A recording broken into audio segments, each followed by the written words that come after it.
Welcome to Exploration Dreamland, a quiet read aloud of the writings of explorers of the real world and the worlds of imagination. Drop anchor, relax into your comfortable bunk, and drift off to Dreamland with us as we read a lightly edited version of Cave Regions of the Ozarks and Black Hills by Luella Agnes Owen, published in 1898. The book will be read in order, so if you would like to begin at the beginning, please start with Season 3, Episode 44. Content note: if by some chance you feel inspired to investigate any locations mentioned, please keep in mind that they may not be currently accessible to the public.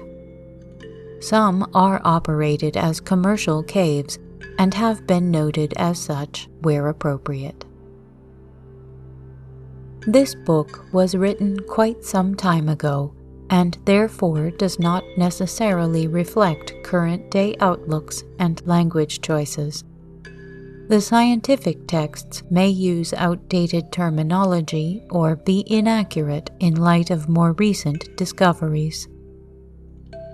This podcast was created primarily to help you relax and to entertain you. The texts are chosen for their ability to charm and interest you, rather than for educational purposes. If you would like to stay in touch between episodes, you can follow us on Instagram, Twitter, or Facebook at Exploration Dreamland. If you have a moment to leave us a review on iTunes, it would help other listeners find us. You can also hear our episodes on YouTube. If you are listening there, please like our episodes and leave a comment for us. We'd love to hear from you. Now, take a deep breath in, and as you exhale, relax any tension in your muscles. Close your eyes, snuggle into your sleeping space, and listen to tonight's tale.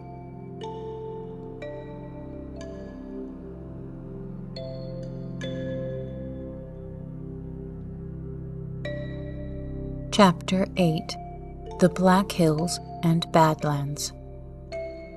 In order to thoroughly appreciate and enjoy the wonderful caves of South Dakota, which are found within the limits of the Black Hills, it is necessary to have some knowledge of the geological character and history of that particular region.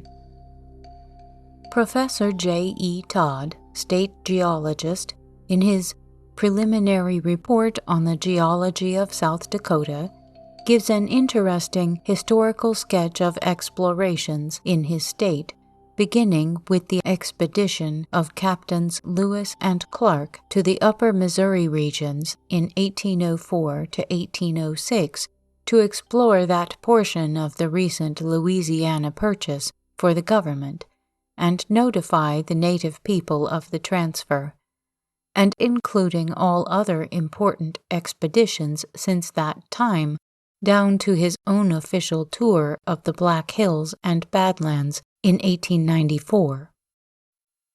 His own descriptions are so concise and graphic as to invite quotation.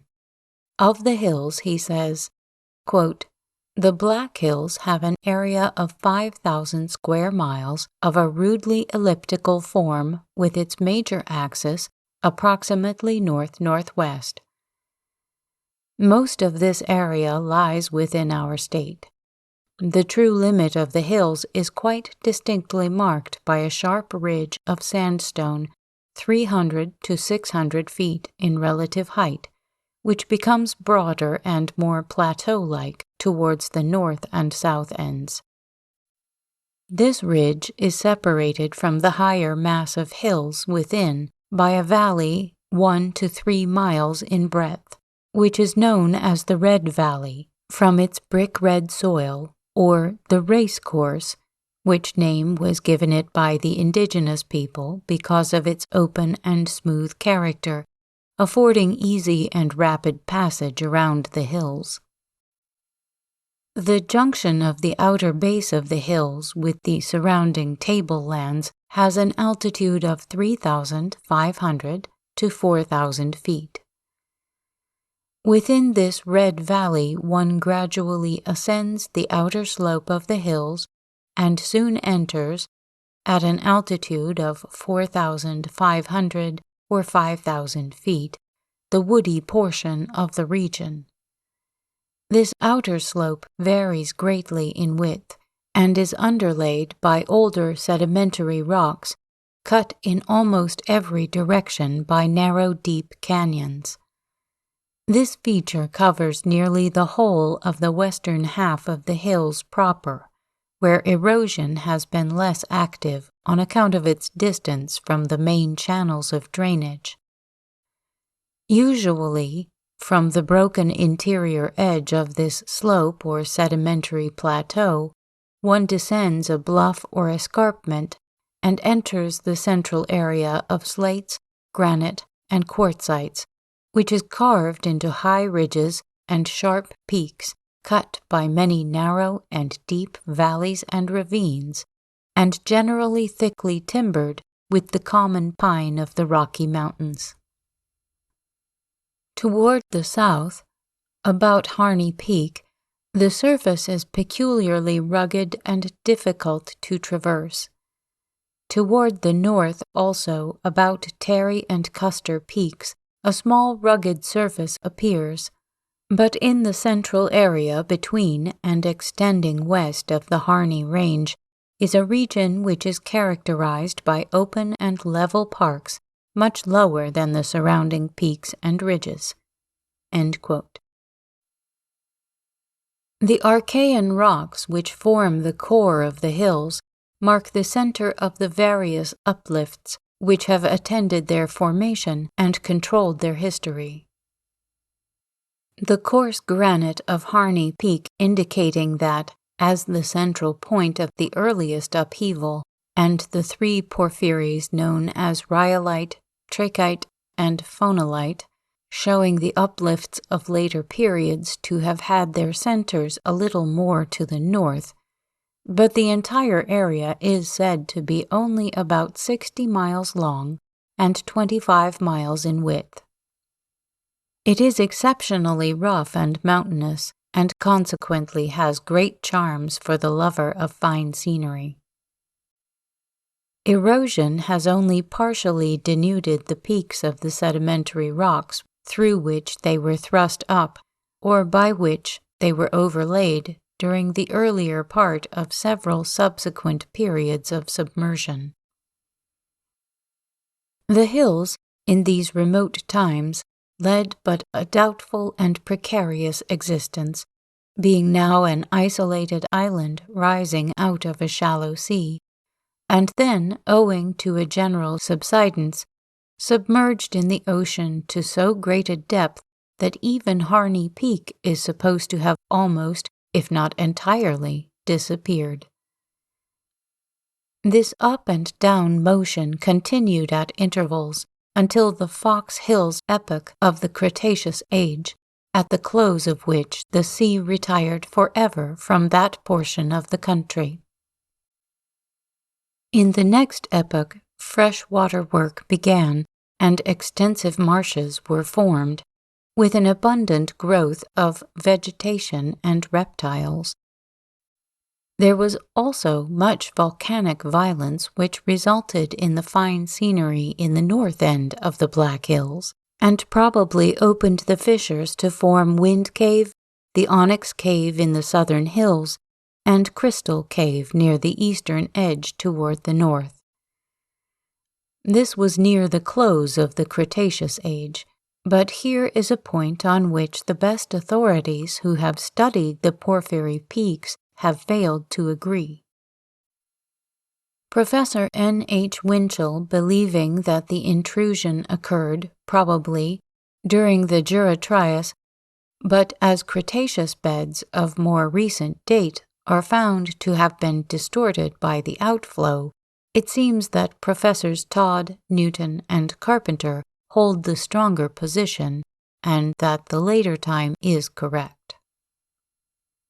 No record of the next geological stage, which was the Eocene or earlier part of the Tertiary Age, has been found in the hills, because they were at that time dry land with gently flowing shallow streams, and consequently no strata were laid down.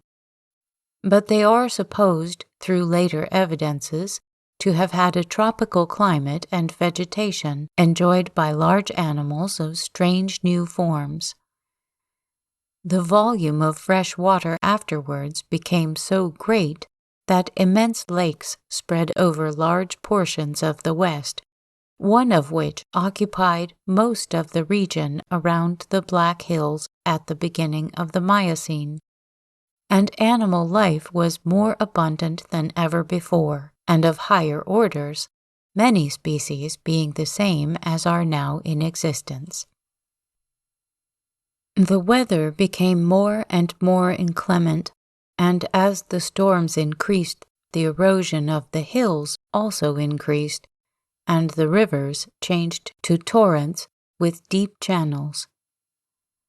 Earthquakes are supposed to have occurred, and also volcanic eruptions.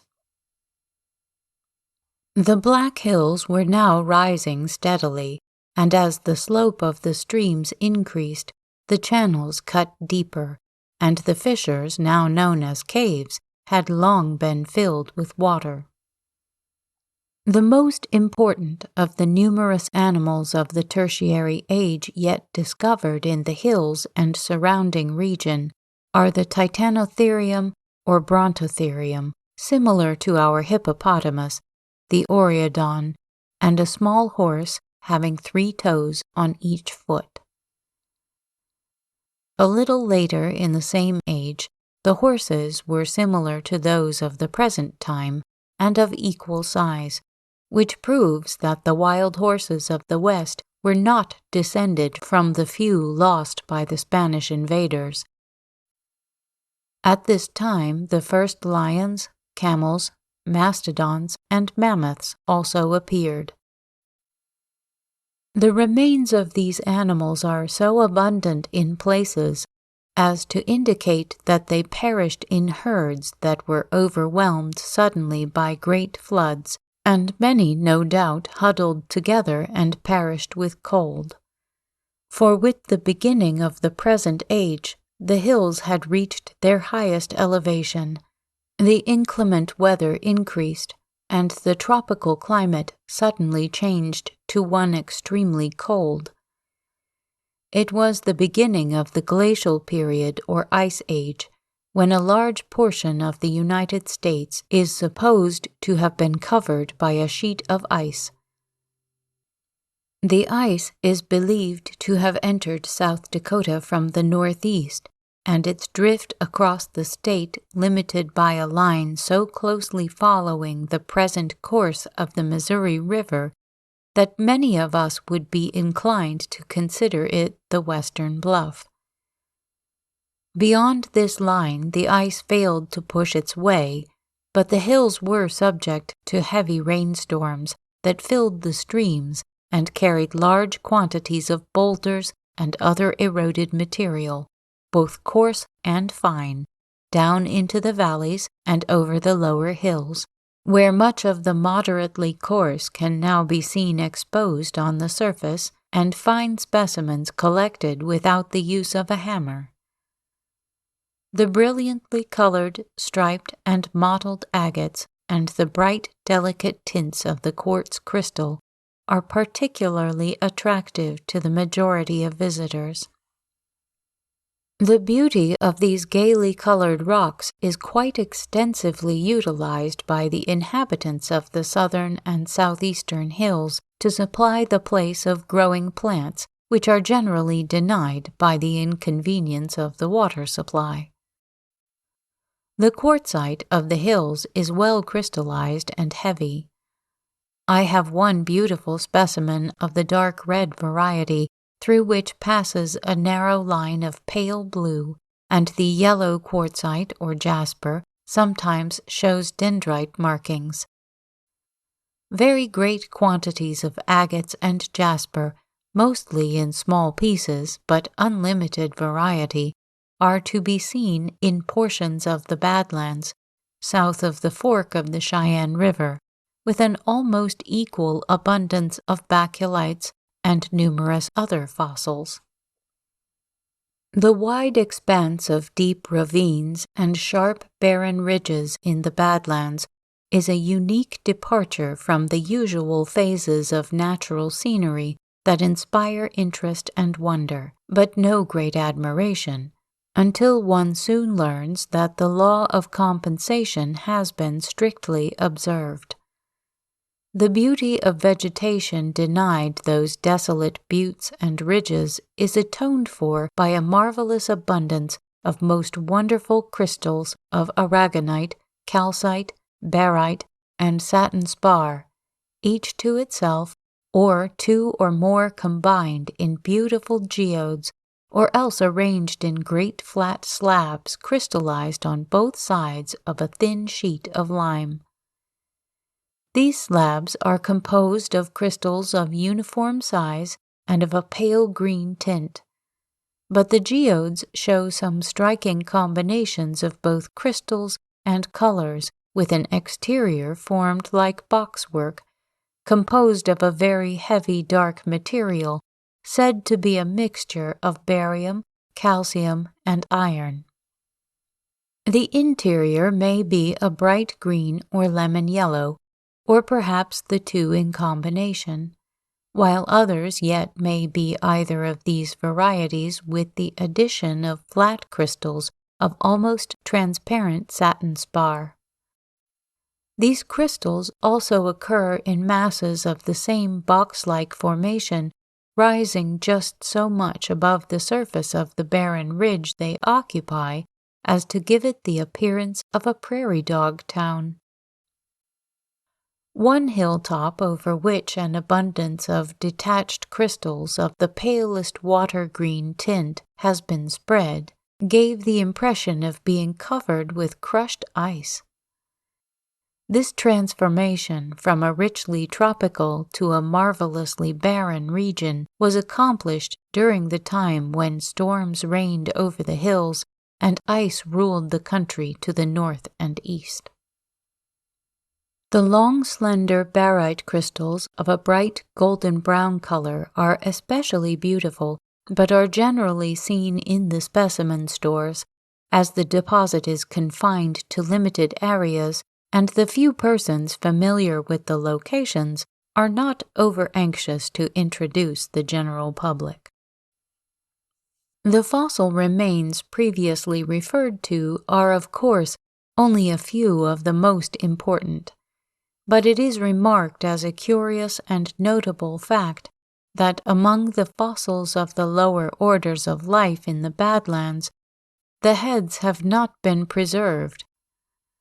On account of scarcity of water, it is necessary for parties to carry a supply even when they expect to be in the vicinity of the Cheyenne River and probably ford the South Fork, as these waters carry in solution a quantity of alkali that renders them unfit for drinking, although the effects would not be fatal, but simply the extreme reverse of pleasant. No caves have been discovered in the Badlands, unless that name be applied to some of the geodes which are really grottos, they being of sufficient size for a man to stand in. The Black Hills, however, contain some of the most remarkable caves ever yet discovered, of which those of greatest importance are Wind Cave and the 3 Onyx Caves near Hot Springs in the southeastern part of the hills, and Crystal Cave near Piedmont in the northeast. All of these occur in the Carboniferous limestone which forms an outer belt around the central mass or core of the hills, and no doubt, as previously suggested, owes its fissures to earthquakes which preceded or accompanied the porphyry intrusions by which, in some localities, its strata have been thrown into a vertical position.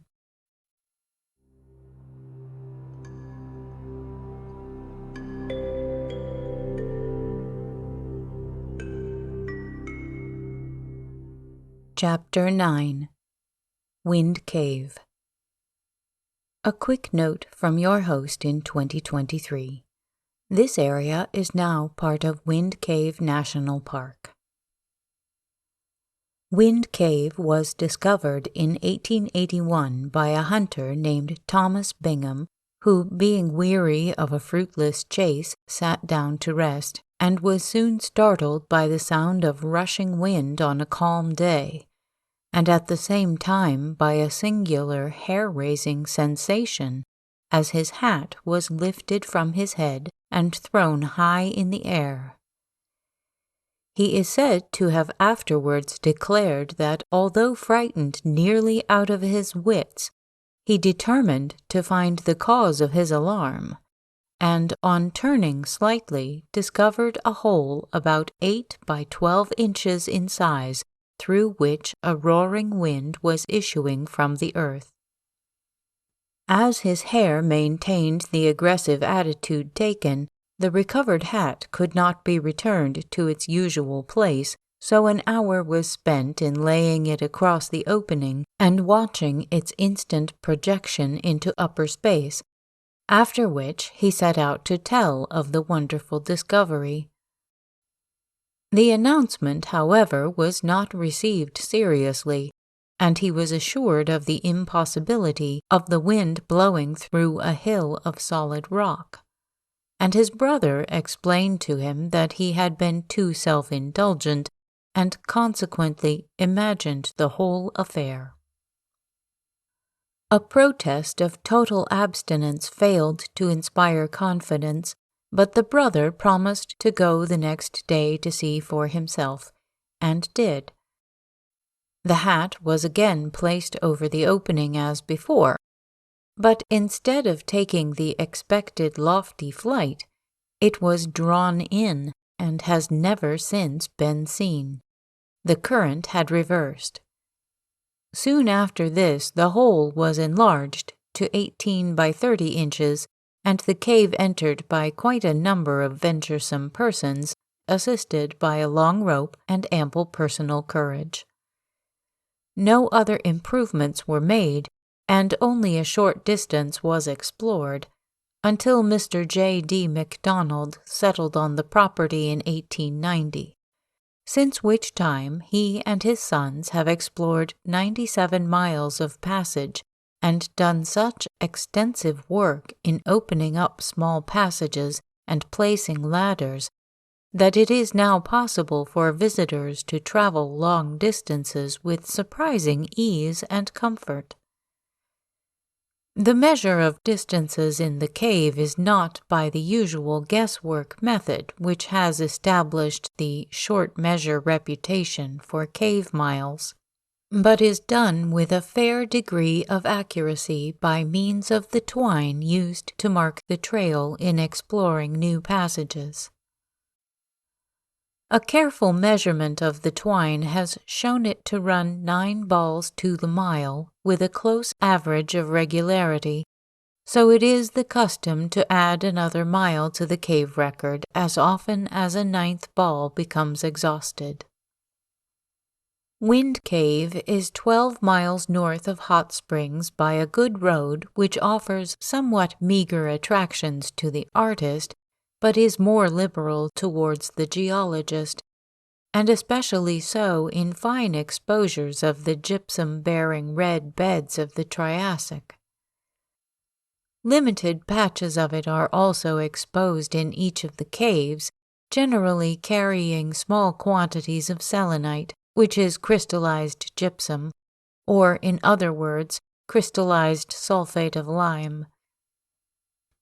This brilliant red color is so prominent in portions of the hills and attracts so much wondering attention in other well-known regions of the West that it would seem an unpardonable neglect of opportunity should we fail to again quote Professor Todd for an explanation of the cause of the vivid coloring.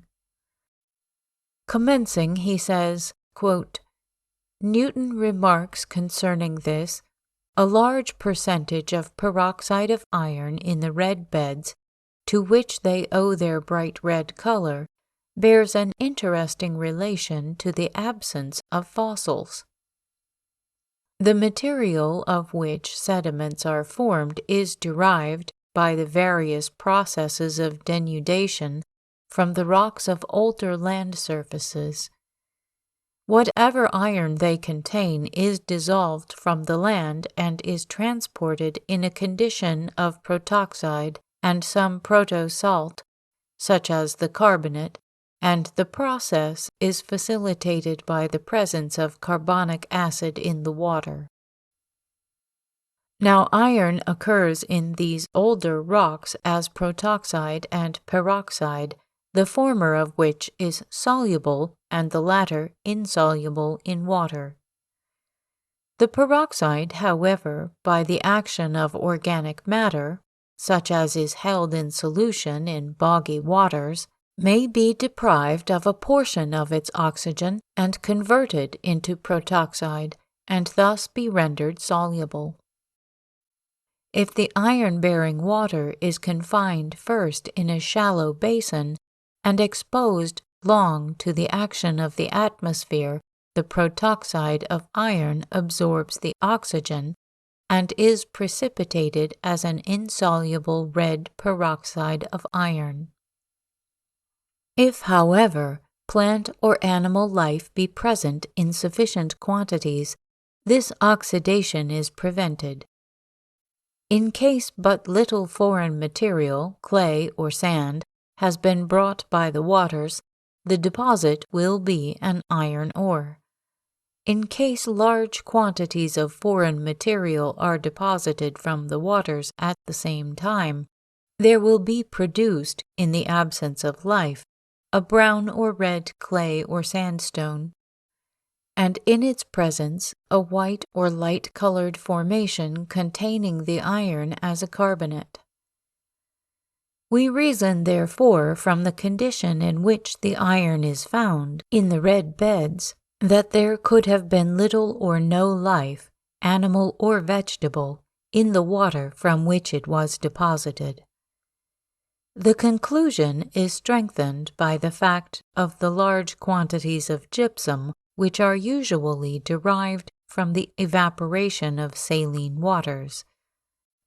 The degree of saline concentration which the precipitation of gypsum indicates would be highly inimical to life. The presence of gypsum helps to account for the absence of life, and the absence of life accounts for the brilliant color. The three prominent characteristics of the formation, that is, the red beds, are therefore quite in harmony with each other. End quote. From U.S. Geological Survey, Geology of the Black Hills, Henry Newton, page 138. Continuing the subject, Professor Todd says, quote, accepting this explanation of the striking red color, the question remains as to how these circumstances, favorable for its formation, were produced. This red color is quite common in the whole Rocky Mountain region, not only on the eastern slope of the mountains, but to the various detached members of the system. We must, therefore, look for some extensive condition. If we seek some case in the present, parallel to the one already indicated, we perhaps can find none better than one on the eastern shore of the Caspian Sea, where, because of dry climate and the shallow waters, the deposition of gypsum and salt is now going on. In the gulf known as the Kara-Bogaz, which is separated from the Caspian by a narrow strait, the evaporation is so rapid as to produce an almost constant flow from the sea into it. This strait and this gulf give the impression to an unlearned observer that there must be a mysterious subterranean outlet. The water flows in, carrying with it the salt and other soluble minerals. It then evaporates, leaving the salt and minerals behind." End quote. This explanation is calculated to afford particular pleasure to the many visitors to the Garden of the Gods in Colorado, who seldom receive satisfactory answers to their questions as to the reasons why. In that much visited spot, however, the great mass of the deposit has been removed by erosion, and the curiously shaped remnants are only such portions as were exceptionally hard and consequently withstood the action of the submerging waters. Having made a considerable stop on the way to Wind Cave, we will now hurry on. But with good horses and a fine day, the drive is one of great pleasure. The road gradually rises to higher ground, and soon reaches a point 600 feet more elevated than Hot Springs, with a charming view of hill and valley distances, and the way then continues over the hilltops. At one point by the roadside, a circle of tent stones still marks the spot occupied by Sitting Bull for a week or more after the Custer massacre, while he camped here and in the security of his commanding position watched the movements of the government troops who were in search of him. Hot Springs and Buffalo Gap are both included in the widespread view. Beside the road and scattered about in all directions are fine specimens of agates and quartz crystal, which seem most beautiful and most abundant on the hills in the immediate vicinity of the cave, the crystals being either rose pink, pale green, yellow, white, or colorless. Arriving at the cave, the entrance is not visible, but between the ravine in which it is located and the road, there is a cave office and small hotel, on the ravine side of which an outer stairway leads down to the cave entrance, over which has been built a log cabin. On account of the precautions taken for the protection of visitors, accidents are so rare that it might almost be said that none occur. Every person is required to register before entering the cave, and all returning parties are carefully counted, although they are usually unaware of the fact. They are always accompanied by 2 guides, and others are added if the party is large. No one is, on any account, permitted to wander in advance of the head guide or linger behind the one in the rear. Within the cabin, the immediate entrance to the cave is securely closed, and in order that the door may not be forced from its fastenings by the roaring wind which shakes it threateningly, it opens in instead of out. This wind suggested the name Wind Cave, and will probably be utilized at no very distant time to generate electricity for lighting the cavern. The wind is strongest at the surface, and a guide goes down first to place lights in sheltered nooks where the force has begun to diminish, about 50 feet below the entrance, and here we light our candles, which, if guarded somewhat, are not extinguished unless the current is unusually severe. The balance of the descent of 155 feet from the surface to the first chamber is easily accomplished. This would be the least interesting room in the cave if it were not the bride's chamber, on account of having once been the scene of a marriage ceremony. but no others are in need of assistance of such romantic nature, as all are curiously and handsomely decorated, with such a charming variety of deposits, artistically massed, combined or contrasted, that every step brings fresh pleasure, and monotony is nowhere. Passing from this room by a long, narrow passage, in the walls of which are observed many beautiful little pockets of crystals, attention is presently called to Lincoln's fireplace, a perfectly natural specimen of the old-fashioned design, broadly open in the chimney, doubtless just such a one as Mr. Lincoln's good mother hung the crane in and set the Dutch oven before. A little beyond, and on the opposite side of the crevice, is Prairie Dog Town. Not a very extensive town, to be sure, but so true a copy that one unfamiliar with the small animal and his style of architecture would afterwards easily recognize both. At one time his dogship was carried away by a too eager collector, but a letter to the suspected visitor brought him home by the next freight. The Dutch clock occupies a position on a shelf nearby, and all Southern visitors greet the alligator as a familiar friend, as all of us joyfully meet any acquaintance from home.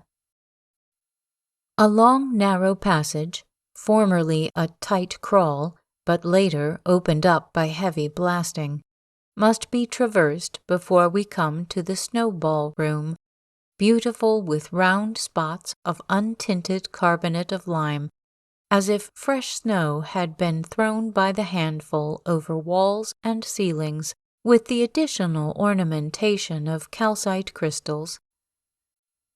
In the crevice beyond rises the church steeple, diminishing regularly, though roughly, in size to a height of 60 feet, but not degraded with the little squirming stairway usually seen in church spires. The next room is the post office, in which we are for the first time introduced to the greatest peculiarity and most abundant formation known to the cave. Being a newly discovered addition to geology, it has no scientific name, and therefore is simply called boxwork, because it resembles boxes of many shapes and sizes. The formation of the boxwork is generally regarded as an unexplained and unexplainable mystery, but a careful study of various portions of the cave shows it in all stages of development and suggests a reasonable theory as to the cause of its origin and variety of development. The volcanic disturbances, which have already been discussed as having been responsible for the various uplifts and depressions of the Black Hills region, and also for opening the fissures which gave the cave a beginning, must have supplied the conditions that were necessary to the formation of boxwork. And these preliminary conditions were merely cracks in the rock. By the violence of earth movement, the limestone has been crushed, probably when the land was undergoing depression, prior to the upheaval which opened the great parallel fissures. The varying hardness of the rock, as well as proximity to the surface, would readily account for the difference in size of the fractures, which is from 1/2 inch to 12 inches, the largest being the most distant from the surface. That this crushing was done before the salt waters retired from the region, which was towards the close of the Cretaceous age, is sufficiently evident in the fact that portions of the red beds show similar fractures with the cracks filled with gypsum, and gypsum, as we have already seen, is a saltwater deposit. After the crushing was done, the cracks in the carboniferous limestone were filled with water heavily charged with calcium carbonate, taken in solution from the rock, first from pulverized particles and afterwards by percolation and contact with exposed surfaces. This calcium carbonate was slowly deposited in crystalline form, so that in time the cracks were filled and the crushed rock firmly cemented with calcite seams. But in the meantime, the removal of the calcium carbonate had started disintegration of the more exposed portions of the rock, which, steadily continuing, finally reduced the porous body between the crystal seams to a soft clay, which was gradually dissolved and carried out through small imperfections in the thin crystal sheets, leaving the empty boxwork as we find it. But where blasting has exposed fresh surfaces, much of the solid limestone carries the box-like sheets of crystal. The thinnest boxwork is seen in the upper levels, from which the waters retired soonest, and the heaviest and most beautiful is in the Blue Grotto, on the 8th level, where the water remained longest and its diminished volume became most heavily charged. In many places, however, there is another heavy variety known as popcorn boxwork, which seems to be an impure lime carbonate, not so finely crystallized as the other, but at the time of my visit, no explanation had been given of the manner of its deposit, and my own theory that it was not formed under water had nothing to sustain it until, a few weeks later, while visiting Crystal Cave, the work was found in active progress on surfaces occupying every position, and the agent was dripping water. In all cases, the original boxwork has been in thin sheets of calcite, and the heavy varieties are due to later deposits of calcite and aragonite crystals or popcorn.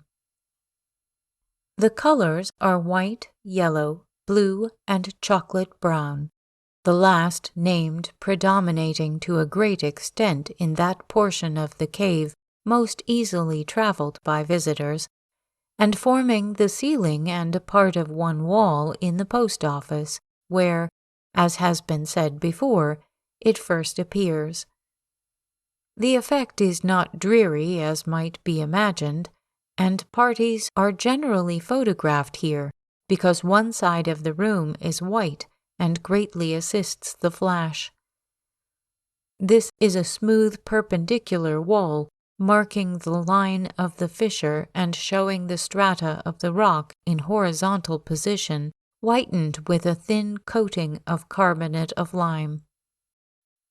All visitors are cordially invited to please themselves in leaving cards, letters, or papers in this chamber, which is reserved for that purpose, and to refrain from leaving them in other portions of the cave or defacing the walls with names.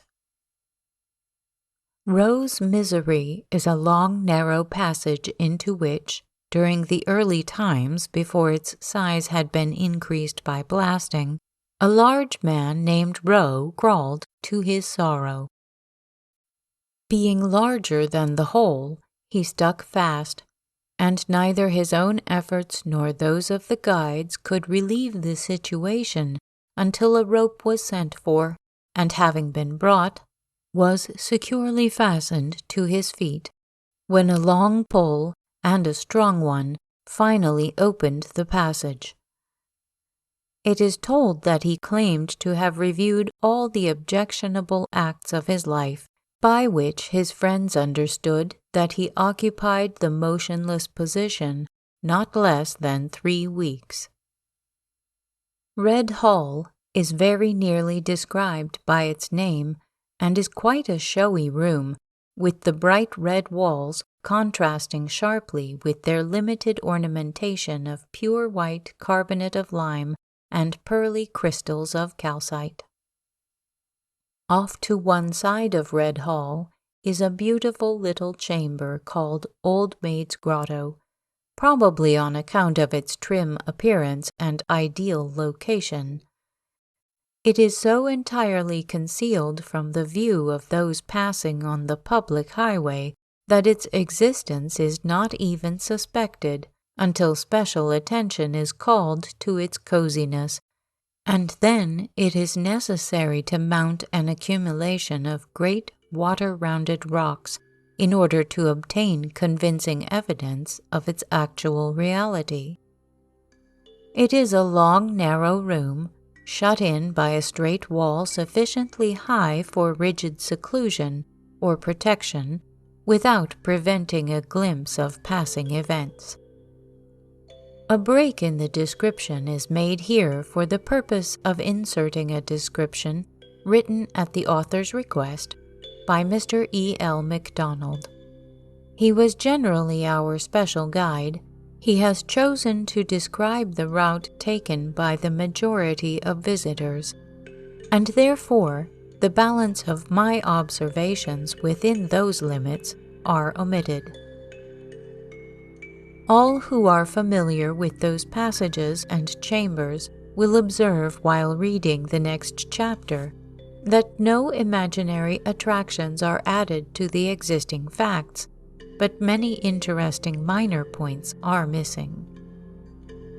Only such changes are made as were agreed to as the condition on which he would attempt a piece of work so at variance with his usual occupations.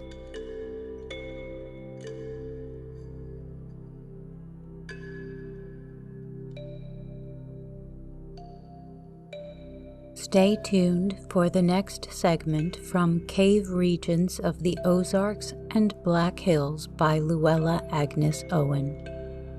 Please follow, rate, and review us on your favorite podcast app. Keep in touch with us on Twitter, Instagram, Facebook, or YouTube, and recommend us to anyone you know who could use a quiet break or a little help falling asleep. Exploration Dreamland is produced, edited, and hosted by me, Sarah Vanzaley. A big thank you to Project Gutenberg for helping me find many interesting publications. Thanks also to Kevin MacLeod at Incompetech.com for providing the theme music for this show.